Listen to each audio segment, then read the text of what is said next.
Hi hello friends, welcome back to our channel. எல்லோரும் எப்படி இருக்கீங்க? எல்லோரும் நல்லா இருப்பீங்க அப்படின்னு சொல்லிட்டு நம்புகிறேன். ஸோ க்யூரிங் பண்ணிகிட்ருக்குறோம். பேஸ்மெண்ட் லெவல் இன்னமும் ஃபினிஷ் பண்ணலை. ஸோ 6 ஃபீட் ஹைட்டு எடுக்கிறதுனால கொஞ்சம் ரொம்ப டிலேவே ஆகுது. மெட்டீரியல் ரொம்ப இஷ்யூ ப்ராப்ளமாக இருக்குது. ஸோ ஃப்ளை ஆஷ் பிரிக்கு வரத்துக்கு ரொம்ப delay. So even though today வரையுமே வரலை. ஸோ இன்றைக்கி டியூஸ்டே. ஸோ இன்றைக்குமே வந்துட்டு வரலை. இனி ஒர்க் எப்போ ஸ்டார்ட் பண்ண போகிறோம் அப்படிங்கிறதும் ஒரு கொஷின் மார்க்கு தான். ஸோ ரொம்ப கஷ்டமாக இருக்குது. இந்த பேஸ்மெண்ட் லெவல் எப்படா முடியும் அப்படிங்கிற ஒரு மைண்ட் செட்டுக்கு வரேன். ஸோ அதுவே மைண்டில் ரொம்ப டிஸ்ட்ராக்ட் ஆகுது. ஸோ எப்படி பண்ண போகிறோம், எப்படி முடிக்க போகிறோம் அப்படிங்கிற ஒரு மைண்ட் செட்டு அதில் வெளியவே வர முடியல. ஸோ அந்தளவுக்கு ரொம்ப ப்ரெஷராக இருக்குது. ஸோ இந்த 2 வால் மட்டும் பிரிக் இருக்கிறத வச்சு கட்டி முடித்தாங்க. ஸோ அதுக்கு மட்டும் நம்ம க்யூரிங் பண்ணுவோமே அப்படின்னு சொல்லிட்டு க்யூரிங் பண்ணோம். ஃபஸ்ட்டு இந்த வால்க்கு தான் க்யூரிங் பண்ணணும். ஸோ இந்த நெக்ஸ்ட்டு எல்லா வால்க்கும் நம்ம க்யூரிங் பண்ணி விடலாம் அப்படின்னு சொல்லிட்டு என் பையன்தான் விட்டுட்ருக்காப்புல. ஸோ பெரியவர் சண்டே லீவ் அப்படின்றதுனால வந்தார். ஸோ பார்த்துட்டு தண்ணி விட்டுட்டு இருந்தார். சரி ஓகே, இன்றைக்கி ஒன் டே தானே அவர் விடுறாரு அப்படின்னு சொல்லிட்டு, சரி ஓகே நீ விடுப்பா அப்படின்னு சொல்லிட்டு சொல்லியாச்சு. ஸோ அவர் அதனால் தண்ணி விட்டுட்டுருக்கிறாரு. ஸோ எனக்குமே ரொம்ப ஹாப்பியாக இருந்தது. பரவாயில்ல, பையன் வீட்டுக்கு தண்ணிலாம் க்யூரிங்லாம் பண்ணுறானே அப்படின்னு சொல்லிட்டு. ஸோ இது பெரிய விஷயமா இருக்காது தான். ஆனால் எனக்கு சின்ன விஷயமானாலுமே எனக்கு பெரிய விஷயமா நான் எடுத்துகிட்டு ஃபீல் பண்ணுவேன். சின்ன சந்தோஷமாக இருந்தாலும் அது பெரிய சந்தோஷமாக எடுத்துக்குவேன் நான். ஸோ என்னோடய ஹேபிட் அது.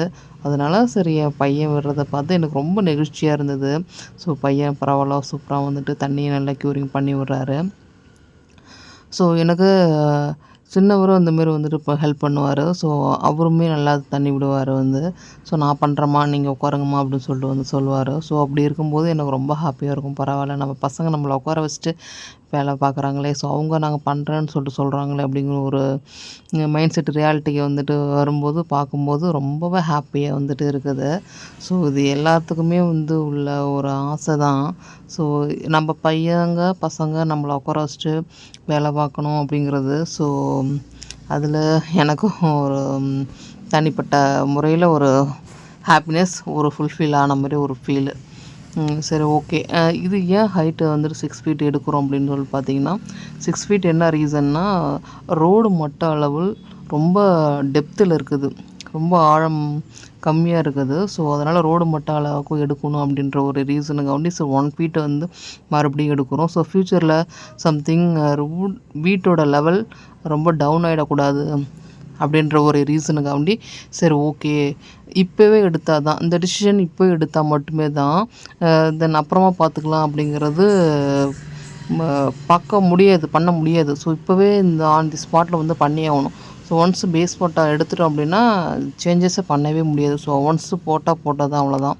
ஸோ அதனால் என்ன பண்ணால் சரி ஓகே ரைட்டு. ஸோ ஆஃப்டர் வர ப்ராப்ளத்தை சார்ட் அவுட் பண்ணிக்கலாம். ஸோ இப்போதைக்கு இந்த ப்ராப்ளம் சார்ட் அவுட் பண்ணணும் அப்படின்னு சொல்லிட்டு தான் சரி ஓகே ரைட்டு நம்ம 1 ஃபீட் எடுத்துட்டா என்ன. இது ரொம்ப நாளாக ஓடிக்கிட்டே இருந்தது. பையன் நின்றுட்டுருக்கான் பார்த்தீங்களா. ஸோ அந்த வால் மட்டும் 6 ஃபீட்டுக்கு எடுத்தாச்சு. ஸோ இதே மாதிரி எல்லா வால்லையும் எடுக்கணுனாங்க எக்ஸ்ட்ரா பேமெண்ட் ஆகிற மாரி சொன்னாங்க. எனக்கு ரொம்ப மன உளைச்சலாக இருந்தது. ஸோ எப்படி எடுக்க போகிறோம், அதுக்கு எவ்வளோ அமௌண்ட் ஆக போகுது, என்ன பண்ண போகிறோம், யார்கிட்ட கேட்க போகிறோம், என்ன பண்ண போகிறோம்னு சொல்லிட்டு கொஷின் மார்க் உள்ளுக்குள்ளே ஓடிக்கிட்டே இருக்குது. சரி ஃபைனலாக என்ன டிசிஷன் எடுத்தேன்னா, சரி ஓகே அந்த ஒரு வால் எடுத்துச்சு. இயற்கையாகவே நம்மளுக்கு ஹெல்ப் பண்ண மாதிரி சரி ஒரு சின்ன விஷயத்தை க்ரியேட் பண்ணி விட்டுருச்சு. சரி ஓகே ரைட்டு, சரி அதன்படி எல்லா வால்க்குமே எடுத்து விட்ருமேன்னு சொல்லிட்டு ஃபைனலாக இந்த டிசிஷன் எடுத்தது தான். ஸோ முன்னாடியே என்ன டிசிஷன் எடுத்திருந்தோன்னா, அந்த ஒரு வால் மட்டும் கட் பண்ணி விட்டு மற்ற எல்லா வால்க்குமே சில்க் காங்கிரீட் போட்டு விட்டு நம்ம கிராவல் கொட்டி விட்டு அடுத்து நெக்ஸ்ட்டு ப்ராசஸ் ஸ்டார்ட் பண்ணிக்கலாம் அப்படிங்கிற ஒரு மைண்ட் செட்டில் தான் இருந்தோம். சடன்லி இது சேஞ்ச் ஓவர் ஆனது இந்த பிளானு. சரி ஓகே ரைட்டு இப்போ தூக்குனா தான் எடுத்தால் மட்டும்தான். ஸோ அதுக்கப்புறம் ஒன்றுமே பண்ண முடியாது. ஸோ சென்னை மாதிரியான ஏரியாவிலலாம் என்ன பண்ணுறாங்க அப்படின்னா, ஸோ ஜாக்கி வச்சு ஹைட்டை நல்லா தூக்கி விட்றாங்க 5 feet 6 feet even though 9, 10 feet வரையுமே எடுக்கிறாங்க ஸோ எவ்வளோ டெப்த் ஆழம் இருக்கும் அதை விட ஹைட்டை நல்லா எடுத்து விடணும் அப்படின்றதுக்காண்டி ஜாக்கி வச்சு தூக்குறாங்க. அப்புறம் அதையும் திங்க் பண்ணி பார்த்தோம். ஸோ அந்த மாரி நிலமைலாம் நம்மளுக்கெல்லாம் வந்துடக்கூடாது அப்படின்னு சொல்லிட்டு. சரி அது வந்துட்டு சென்னை மாரியான ஏரியா, அந்த ஒவ்வொரு ஏரியா பொறுத்து அப்படி இருக்கும். ஸோ நம்மளுக்கு வந்துட்டு அந்த மாரி வராது அப்படின்னு நினச்சிட்டு விட்டுட்டேன். அப்புறம் தான் யோசிச்சேன். சரி விட்டுற வேண்டாம். சரி ஆரம்பிச்சிட்டோம். இதையும் கையோட முடிச்சுக்கலாமே அப்படின்னு சொல்லிட்டு தான் சரி ஓகே ரைட் அப்படின்னு சொல்லிட்டு பண்ணோம். ஸோ இங்கே பாருங்கள் பிரிக் வந்து ரொம்ப கம்மியாக இருக்குங்களா. ஸோ இந்த பிரிக்குக்காண்டி தான் வெயிட்டிங்கு. இது 4 டேஸ் ஆகிடுச்சு. இதனால் ஒர்க் பெண்டிங் அப்படியே வந்து நிற்கிது. இனி இது வந்தால் தான் வந்து ஒர்க்கும் ஸ்டார்ட் அப் பண்ணுவாங்க. அதுக்குள்ளே இன்னர்லாம் பிளாஸ்டிக் ஒர்க்கு போட்டாச்சு. ஸோ பிளாஸ்டிக் ஒர்க்கு முடிச்சுட்டு இதுக்கு க்யூரிங் பண்ணிகிட்ருக்குறோம்.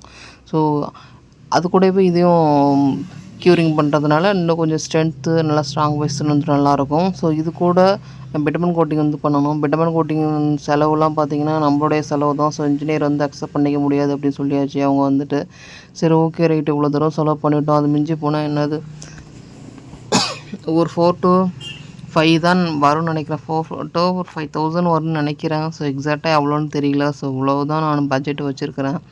ஸோ அப்படி பார்த்துக்கலான்னு சொல்லிட்டு ஒரு மைண்ட் செட்டு. ஸோ இவ்வளவும் பண்ணியாச்சு. ஸோ அதையும் ஒரு கோட்டிங் வந்து போட்டுட்ருவோம். அப்படி இல்லைன்னா நம்மளுக்கு பின்னாடி வந்து வாட்டர் அப்சர்வேஷன் இருந்ததுன்னா அந்த பெயிண்டிங்லாம் அப்படியே உறிஞ்சிக்கிட்டு வரும். ஸோ அந்த ப்ராப்ளம் வரக்கூடாது, முன்கூட்டியே சார்ட் அவுட் பண்ணிக்கலாம் அப்படின்னு சொல்லிட்டு தான் சரி ஓகே பிட்டமன் கோட்டிங் ஒரு கோட்டிங் வந்து போட்டுட்ருவோம் அப்படின்னு சொல்லிட்டு அப்புறம் இன்ஜினியர்கிட்ட வந்துட்டு சொன்னேன். சரி ஓகே ரைட்டு நான் வந்துட்டு வாங்கி கொடுத்துட்றேன், நீங்கள் வந்துட்டு பண்ணிவிடுங்க அப்படின்னு சொல்லிட்டு சொன்னேன். ஸோ அவங்க வந்துட்டு சரி அதனுடைய பேமெண்ட் அமௌண்ட்டு கூலி அமௌண்ட்டு வந்து நான் கொடுத்துட்றேன். ஸோ நீங்கள் எனக்கு வாங்கி மட்டும் கொடுங்கன்னு சொல்லிட்டு சொன்னாங்க. சரி ஓகே ரைட்டுங்க உங்களுக்கு வாங்கி மட்டும் கொடுக்குறேன்னு சொல்லிட்டு சொன்னால் சரி ஓகே அப்படின்னு சொல்லிட்டு அவங்களும் ஓகே சொல்லியாச்சு. இந்த நெக்ஸ்ட்டு ப்ராசஸ் இனி பிரிக்கு வந்து ஒர்க்கு ஸ்டார்ட் ஆகும்.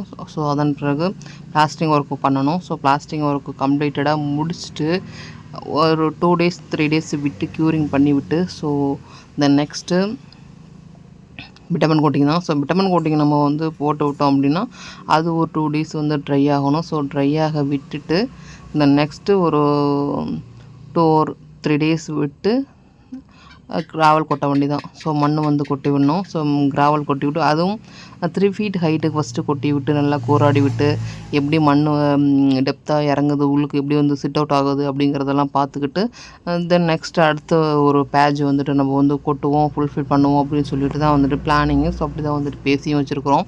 சரி ஓகே அதுமாரி பண்ணிக்கலாம் அப்படின்னு சொல்லிட்டு. ஏன்னா அங்கே 6 feet டெப்த் எடுக்கிறதுனால ஒன்றாவே கொட்டிட்டோம் அப்படின்னாக்கா கூராடி விடுறதுக்கு ரொம்ப கஷ்டமாக இருக்கும், ரொம்ப ஸ்ட்ரகிள் பண்ணுற மாதிரி இருக்கும். ஸோ அதனால் 3 feet அப்படின்னாக்கா நல்லா கூராடுறதுக்கு நல்லா கடப்பாறை எல்லாம் உள்ளுக்கு அந்த மண் குழிகள்லாம் இறங்கும். ஸோ அப்படி இருக்கும்போது தண்ணி நல்லா டெப்த்து வரையும் போகும். அதனால் 3 feet நம்ம வந்து போட்டுக்கலாம். தென் நெக்ஸ்ட்டு வந்து 3 feet வந்து ஃபுல் பண்ணிக்கலாம். அதை முடிச்சுட்டு கம்ப்ளீட்டடாக வந்து விட்டுட்டு நான் ஒரு 2 month வந்துட்டு நான் கேட்டிருக்கிறேன். வந்துட்டு பேஸ்மெண்ட் லெவல் முடிச்சுட்டு 2 month வந்துட்டு கேட்டிருக்கிறேன். 3 month கேட்டேன். ஸோ அதில் வந்து ரொம்ப எக்ஸ்டெண்ட் பண்ண வேண்டாங்க, ஸோ அதுக்குள்ளே கொஞ்சம் கம்மி பண்ணுங்கள், அந்த மந்த்தை வந்துட்டு கம்மி பண்ணுங்கன்னு சொல்லிட்டு சொன்னாங்க. சரி அதனால் சரி 1 month நம்ம எடுத்துக்கலாமே அப்படின்னு சொல்லிட்டு 1 monthக்கு வந்தாச்சு. சரி ஓகே ரைட்டுப்பா அப்படின்னு சொல்லிட்டு முடிச்சாச்சு. இந்த 2 month விட்டுட்டு இந்த நெக்ஸ்ட் அடுத்த ப்ராசஸ் ஸ்டார்ட் ஆகும். ஸோ இது ஏன்னா செட்டில்மெண்ட் ஆகிறதுக்கு தான், செக்யூரிட்டி பண்ணுறதுக்கு. ஸோ வந்துட்டு செக்ரிகேட் ஆகிறதுக்கு ஸோ அந்த இது வந்து ஒர்க் வந்துட்டு விடுறது வந்து 2 month கேப்பு. ஸோ இவர் நம்மளுடைய செகண்ட் சன்னு. ஸோ இவர் என்ன பண்ணிட்டுருக்காரு, நான் வீடு கட்டிகிட்டு இருக்கிறோமோ அப்படின்னு சொல்லிட்டு ஒரு பிரிக் எடுத்து ஸோ அங்கே இருக்கிற மண்ணை எடுத்து அதெல்லாம் நான் வந்துட்டு நானும் வந்து கலவை போடுறோமோ பூச்சி பூசுகிறோமோ அப்படின்னு சொல்லிட்டு அவர் வந்து விளையாண்டுட்டு இருந்தார். சரி ஓகே மொபைலில் விளையாடுறத விட சரி பசங்க வந்துட்டு மண்ணில் எடுத்து இந்தமாரி வந்துட்டு விளையாண்டுட்டு இருக்கிறது வந்துட்டு அதுவும் நம்மளுக்கு ஒரு ஹாப்பி தான். ஸோ மொபைலில் வந்து நம்ம வந்து விடுதலை கிடைச்ச மாதிரி இருக்கும். ஸோ அதனால் இங்கேயே வந்து 1 or 2 hours வந்து டைம் ஸ்பெண்ட் பண்ணி பசங்களை வந்துட்டு இங்கேயே விட்டுட்டு நம்மளும் அப்படியே டைம் ஸ்பெண்ட் பண்ணுற மாதிரி இருந்தது. ஸோ ரொம்ப ஹாப்பியாகவும் இருந்தது. ஸோ பசங்களோட இருக்கும்போது நம்மளுக்கு எப்பயுமே ஒரு ஹாப்பினஸ் இருக்கும் இல்லையா. ஸோ அதே ஹாப்பினஸ் தான் வந்துட்டு எனக்கு இருந்தது. ஸோ ரொம்ப அவர் வந்து மண்ணுக்குள்ளே போட்டு பசந்து ரொம்ப அவருக்கு ரொம்ப இன்ட்ரெஸ்டடாக நல்லா சந்தோஷமாக இருந்தது போல். சரி ஓகே ரைட்டு பசங்களுடைய ஆசை நம்ம ஏன் கெடுக்கணும் அப்படின்னு சொல்லிட்டு விட்டாச்சு. Okay friends bye, C you. Next வீடியோவில் பார்க்கலாம். Okay bye, C you.